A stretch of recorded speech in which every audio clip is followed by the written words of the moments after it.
కేసీఆర్ లక్షల కోట్ల అవినీతి సొమ్ము కూడగట్టుకున్నారని ఆరోపించారు మంత్రి కోమటిరెడ్డి. గతంలో కేసీఆర్ కు తప్పితే ఏ మంత్రికి అధికారం లేదన్న ఆయన సీఎం రేవంత్ నాయకత్వంలో మేమంతా టీమ్ గా పనిచేస్తున్నామని చెప్పారు కోమటిరెడ్డి.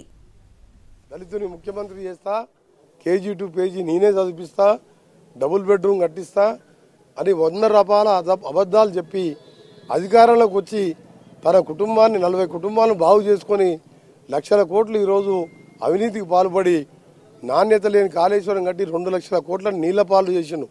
కొడుకు బిడ్డ అల్లుడు కేసీఆర్ చేతిలో తప్ప ఏ మినిస్టర్కి అధికారం లేకుండే.